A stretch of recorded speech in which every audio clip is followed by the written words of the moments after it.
Assalamualaikum warahmatullahi wabarakatuh. Perkenalkan, saya Nabila Nurmaila Hafizah dari kelas Pendidikan Biologi 4D.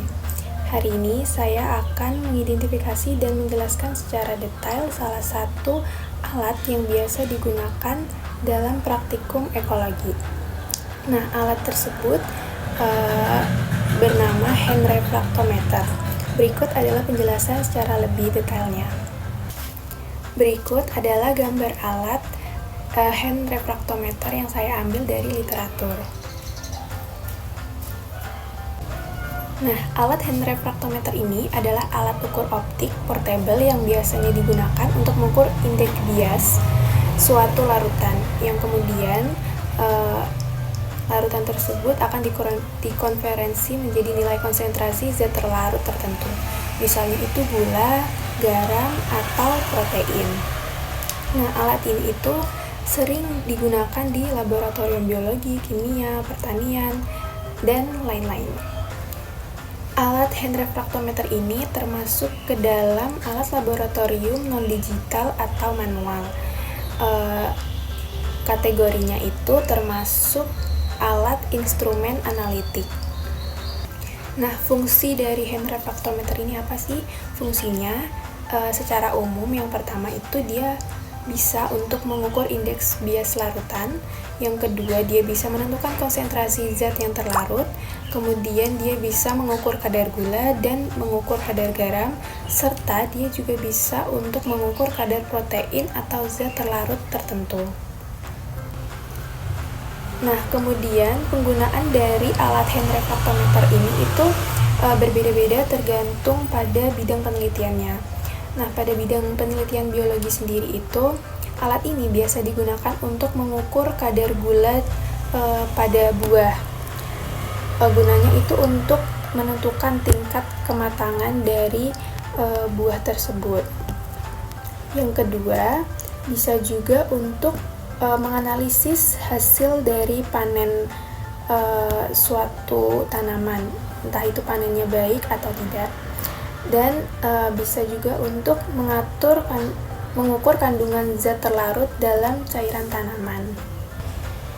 Prinsip kerja dari alat ini yaitu didasarkan pada hukum pembiasan cahaya atau yang biasa disebut dengan hukum Snellius.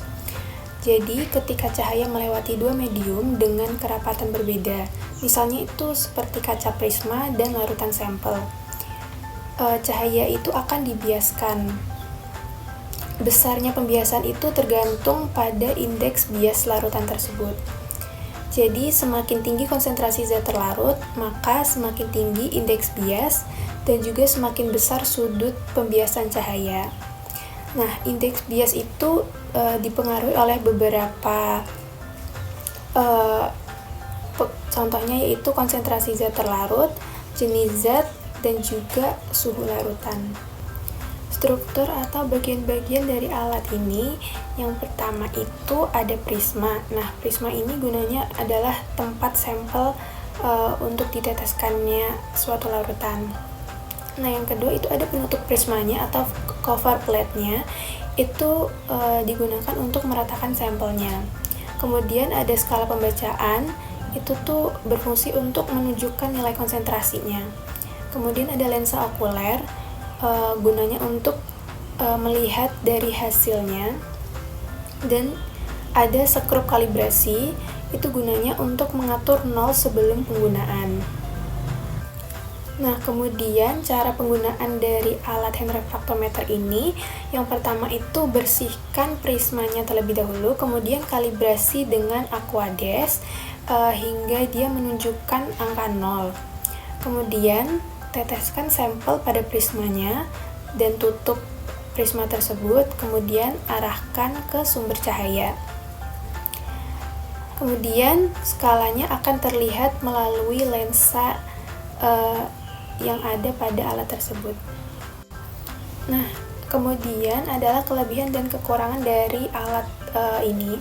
Yang pertama, kelebihannya itu dia itu praktis karena alatnya yang kecil dan portable.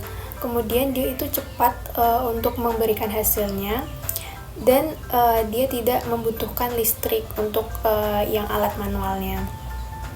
Dan untuk kekurangannya yaitu akurasi yang dihasilkan dari alat ini itu dipengaruhi oleh suhu. Kemudian alat ini tuh tidak dapat mengidentifikasi jenis zat, jadi hanya konsentrasi totalnya saja. Dan yang terakhir, pembacaannya itu bisa bersifat subjektif. Sekian penjelasan dari saya tentang alat yang biasa digunakan pada praktikum ekologi, yaitu hand refractometer. Terima kasih. Wassalamualaikum warahmatullahi wabarakatuh.